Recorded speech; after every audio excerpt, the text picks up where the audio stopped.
السلام عليكم، ازيكم عاملين ايه؟ يلا النهارده هنبدأ فيديو برضو من حوارات وهنشوف التحديات بتاعتهم الجامدة دي.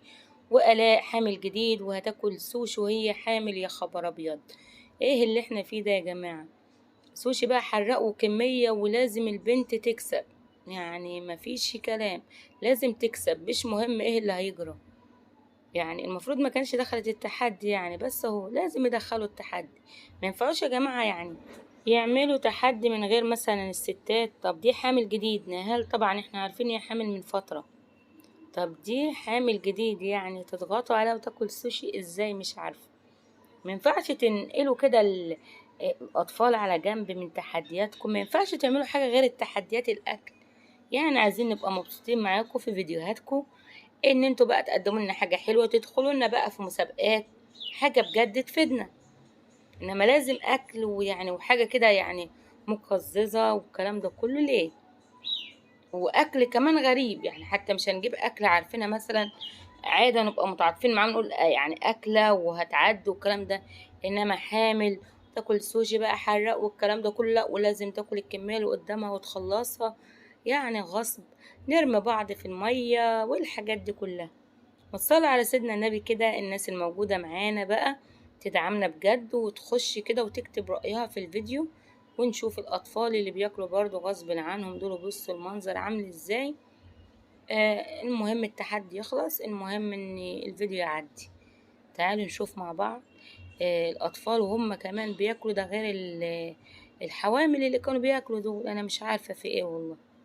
يعني يغصبوا على البنت تاكل، هي كانت وخسرت، وكانت بتاكل غصب عنها وخسرت. مش كفايه ان هي كانت حاجه غصب عنها وخسرت، عملوا لها خلطه بقى، عملوا لها شوربه كده تشربها، عباره عن مايونيز، صابون مواعين، وبيض، وعصر ليمون. والام اديتها لها بنفسها كده، بصوا فرحانه عماله تسقف لها مش عارفه فين قلب الام، فين اللي انا هبقى خايفه على ابني لو هياكل حاجه يعني انا مش مرتاحه لها، ازقيها شوربه كمان، مش خايفه من التلبك المعوي.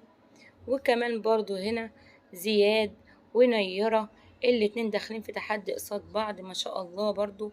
يعني هتلاحظوا ان هنا نيرة ما قدرتش تكمل، ما قدرتش تكمل التحدي وسابت الاكل بتاعها، وكل زياد هو اللي كسب، زياد هو اللي كسب. وهنا بقى عمالين يشجعوهم، وقبل اي حاجة انزل حط اللايك والشعار بتاعهم والكلام ده كله، مش فارق معاهم الاطفال والكلام ده كله. اللي موافقني بقى في الكلام اللي احنا بنقوله يقول لنا رأيه في التعليقات والكومنتات يا جماعة، ويقول لي ايه رأيه بجد. يعني هم لو يعملوا مسابقات يعني حاجات تفيد الناس بجد، انا مش شايفاش ان في ده اي افادة يعني، مش شايفة فيه اي افادة. انتوا بتفيدوا ايه يعني؟ ايه الفيديو ده بيقدم ايه؟ مش عارفة.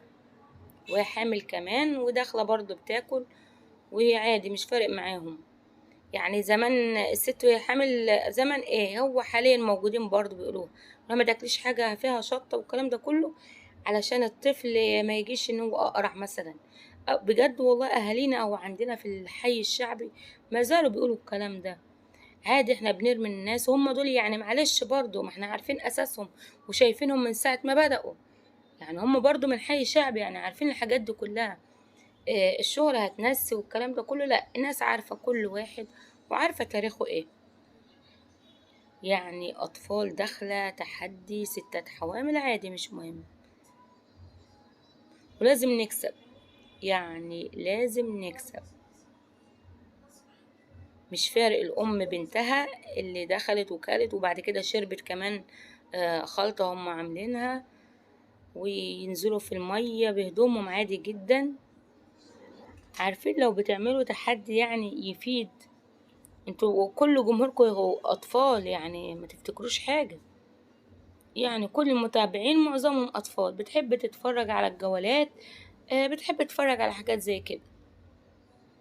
بس إنما أنا مش شايفاش فيه أي إفادة يعني. وقبل أي حاجة انزل حط اللايك ومش مهم بقى. الأطفال داخلة في مسابقات الستات الحوامل، يعني ما تقلقوش على أطفالكم، ما تقلقوش على الكلام ده كله، لا عادي. يعني الاتنين حوامل ودخلوا في التحدي عادي جدا. طب ليه سحر ما دخلتش في التحدي؟ يعني هما دخلوا نهاد وآلاء، يعني كل واحدة وجوزها. ليه سحر ما دخلتش؟ ليه يحيى ما دخلش؟ يعني احنا بنشد يعني الناس، مش عارفة يا جماعة. يعني ما بلاش الأوفر زيادة عن اللزوم، خلينا نقدم حاجة تفيد الناس. حتى لو هنعمل إعلانات أحسن من اللي انتوا بتعملوه بجد والله. أحلى أخوات، بحبكم في الله كتير. برضو منتظرة تعليقاتكم الحلوة وبتقولولي انتم موافقيننا في الكلام ده ولا لأ. يعني كلامي أنا عن نفسي، يعني في قنوات كتير برضو بتنتقد الكلام ده كله وبتقول رأيها بكل صراحة عادي جدا. فبرضو هنستنى التعليقات هتيجي عاملة ازاي. هنشوف. في ناس بتحبهم جدا طبعا وموافقة على اللي هم بيعملوه ده، مش مهم.